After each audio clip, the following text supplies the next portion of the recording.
2024 में सबसे बड़े युद्ध की शुरुआत हो चुकी है। अमेरिका ने डायरेक्ट एंट्री कर ली है। 2 हफ्ते का वक्त ईरान को दिया गया था, लेकिन 2 दिन के अंदर ही अमेरिका ने हमला किया है। ये A short time ago, the U.S. military carried out massive precision strikes on the 3 key nuclear facilities in the Iranian regime: Fordo, Natanz, and Esfahan.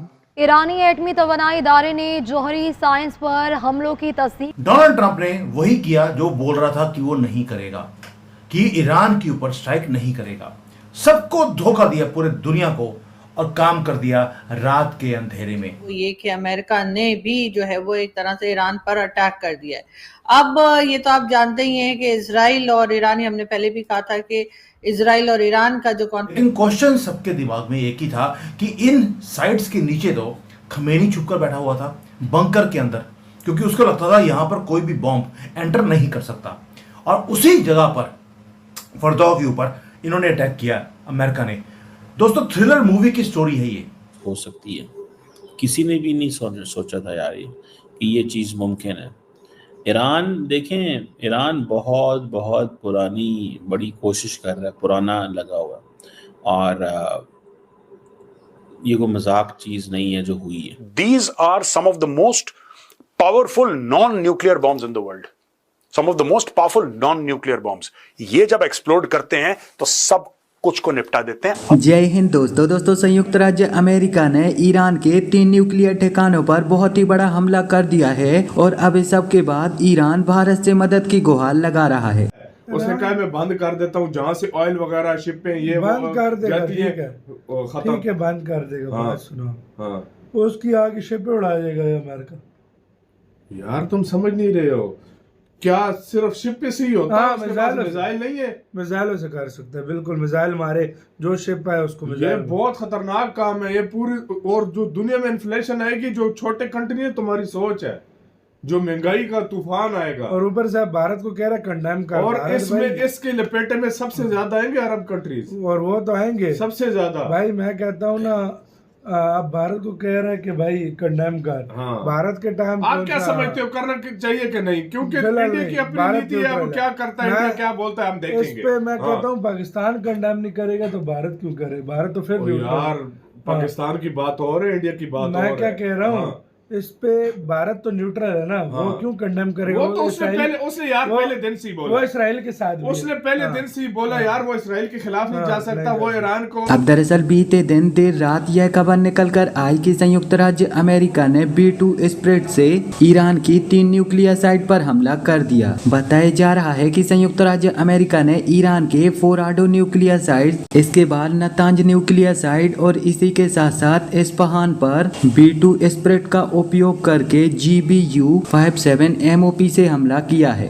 राष्ट्रपति डोनाल्ड ट्रंप ने शनिवार को देर रात अपने सोशल मीडिया प्लेटफॉर्म ट्रुथ पर अपना बयान देते हुए कहा है कि अमेरिका ने ईरान के परमाणु कार्यक्रम से जुड़ी 3 जगहों पर हमला किया है, और इसके बाद उन्होंने ईरान को जवाबी कार्यवाही न करने की चेतावनी देते हुए कहा है कि हम उम्मीद करते हैं कि हमें दोबारा से ईरान पर कोई भी हमला करने की जरूरत नहीं पड़ेगी।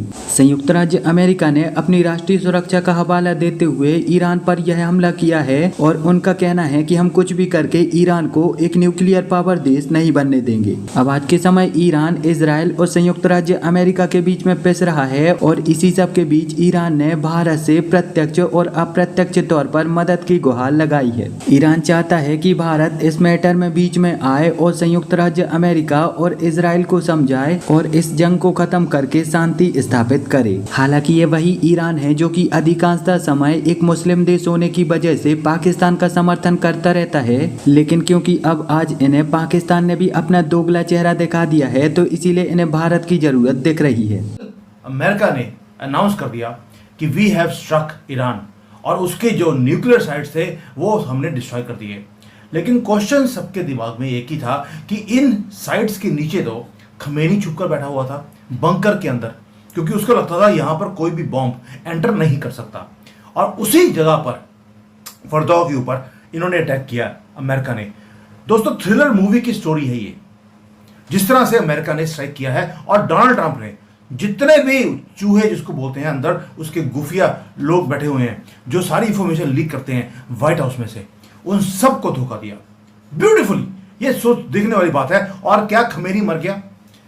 अभी उसकी पुष्टि करनी बाकी है, लेकिन अमेरिकन प्रेसिडेंट ने एक इंडिकेशन दिया है। ये सारी बातें बोलेंगे जिससे पता लगता है कि हो सकता है खमेनी मर गया हो। और क्या कुछ हुआ है और क्या होने वाला है, मजेदार न्यूज है ये। आइए इसके ऊपर डिटेल में बात करते हैं। This is live for you at this hour. दोस्तों, अमेरिका ने लॉन्च कर दिया devastating attack on Iran's nuclear sites. 3 sites थी, हमने बहुत दिनों से बात कर रहे हैं। ये तीनों साइट हैं जहां पर खमेनी छुपकर बैठा हुआ था। यहां पर यूरेनियम है जिसको एनरिच किया जा रहा है। इनको खत्म कर दिया गया, खत्म किया है। मैं बोल रहा हूं अमेरिका ने इसके ऊपर अटैक किया, और अटैक भी इतने बड़े बॉम्ब्स के साथ किया है कि ये जो क्रिटिकल साइट्स हैं, फोर्दो, नातांस एंड इस्फहान, ऐसे कोई नाम है उसका, ये तीनों के तीनों जो ये मैप पे दिखा रहा हूं मैं, ये तीनों को डिस्ट्रॉय किया है। और ये क्रिटिकल थे साइट्स ईरान के लिए, क्योंकि यहां पर ये यूरेनियम को एनरिच कर बॉम्ब्स बनाने की कोशिश कर रहे थे। और किया किसने है? स्टेल्थ बॉम्बर्स गए, B-2 बॉम्बर्स, उन्होंने डिलीवर किया फुल पेलोड ऑफ बॉम्ब्स। ये ट्रंप खुद बोल रहा है कि सारे के सारे जो है बॉम्ब्स हमने जो वहां पे गिरा दिए और इनके एयरक्राफ्ट सेफली ईरान की एयर स्पेस से बाहर निकल चुके हैं। ये डिफाइनिंग मोमेंट है दोस्तों ग्लोबल सिक्योरिटी का। सिर्फ इसलिए बोल रहा हूं, हाफ काम हो गया है ग्लोबल सिक्योरिटी का, वो है ईरान को सीधा करना। दूसरा पाकिस्तान रह गया, इसका देखते नंबर कब आएगा। और व्हाइट हाउस ने डिक्लेयर कर दिया now is the time for piece. नहीं होगा जब तक पाकिस्तान का काम तमाम ईरान की तरह नहीं होता। खमेनी जैसे खत्म किया है वैसे ही ईरान पाकिस्तान के अंदर भी बहुत ऐसे खमेनी बैठे हैं। जब तक वो खत्म नहीं होते पीस नहीं आएगा दुनिया में। बट अब जो स्ट्राइक है उसको अनफोल्ड करते हैं। थ्रिलर मूवी है ये, सुनेंगे मजा आएगा। अब हुआ क्या, रात को अराउंड 7:45 बजे यूएसए टाइम, वहां पर डोनाल्ड ट्रंप पोस्ट करते हैं ट्रुथ सोशल के ऊपर, we have completed our very successful attack. ठीक हो गया जी, आपने अटैक कर दिया। उसके बाद उन्होंने बोल दिया कि टारगेट था फर्दो जो ईरान का deepest most fortified nuclear bunker है, उसको इन्होंने बरी कर दिया। क्यों? पहली बात तो यह वो 300 फुट नीचे है जमीन के, वहां पर कंक्रीट है मोटा 150 फीट का थिक, उसको पेनिट्रेट करके वहां पे नीचे पहुंचना इम्पॉसिबल था सबके लिए। इसीलिए खमेनी उसके अंदर छुप कर बैठा था। और ये जो साइट्स हैं, यहां पर यूरेनियम की एनरिचमेंट हो रही थी, यहां पर क्रिटिकल न्यूक्लियर रिसर्च का काम था, और दुनिया का सबसे बड़ा टेररिस्ट खमेनी वो भी वहां बैठा हुआ था। और वेपन कौन सा यूज किया गया? B-2 बॉम्बर के साथ भेजा 30,000 पाउंड का मॉन्स्टर बॉम्ब, जो सिर्फ अमेरिका के पास है। दुनिया में किसी और कंट्री के पास ये बॉम्ब नहीं है। और ये माउंटेन के बीच में से निकलकर ये नीचे जाकर पूरा का पूरा माउंटेन खत्म के ऊपर अटैक किया है। और साथ ही ये बात की जा रही है कि जो हमने पहले भी सुना था कि डोनाल्ड ट्रंप साहब के लिए कहा जा रहा था कि जी वो तो नोबेल पीस प्राइज के लिए जा सकते हैं, तो अब वो नोबेल पीस प्राइज का क्या होगा और किस तरह से डोनाल्ड ट्रंप जो है वो नोबेल पीस प्राइज को क्लेम कर सकते हैं, जबकि हालात ये हैं कि उन्होंने ईरान के ऊपर अटैक कर दिया। यानी इजराइल की और ईरान की वॉर में अब अमेरिका भी जो है शामिल हो गया है और खुल्लम खुल्ला शामिल हो गया है। यकीनन ये एक बहुत परेशान कर देने वाली खबर है उन तमाम कंट्रीज के लिए जो कहीं ना कहीं से ईरान से कनेक्टेड हैं या अमेरिका के साथ जिनके ताल्लुकात हैं। आप जानते ही हैं कि हमारे जो फील्ड मार्शल साहब गए थे अमेरिका और वहां पर डोनाल्ड ट्रंप के साथ वो लंच करके आए, तो वहां पर उन्होंने ये भी कहा था कि डोनाल्ड ट्रंप साहब को जो है वो नोबेल पीस प्राइज के लिए भी नॉमिनेट कर देना चाहिए।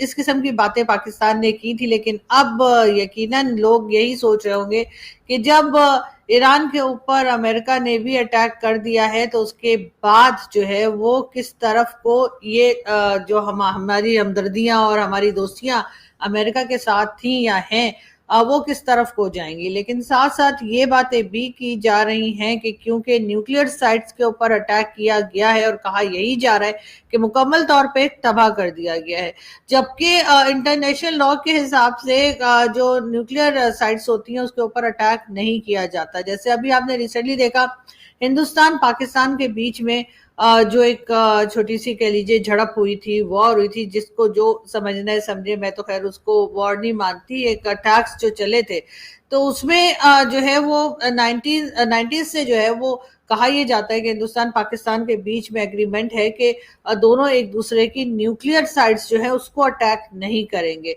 तो वही अभी तक फॉलो किया जाता है। न्यूक्लियर साइट्स को अटैक किया गया है अमेरिका की तरफ से ईरान के। अब उसके बाद क्या उसमें से किसी किस्म की कोई गैस या कोई और केमिकल जो है क्या वो बाहर निकलना शुरू हो गया होगा या हो जाएगा, और उससे कितना नुकसान हो सकता है कब तक पता चलेगा कि वो जो केमिकल वहां से रिलीज हुआ है या केमिकल जो वहां से समझे कि अटैक्स की वजह से केमिकल जो बाहर निकला है वो या निकल सकता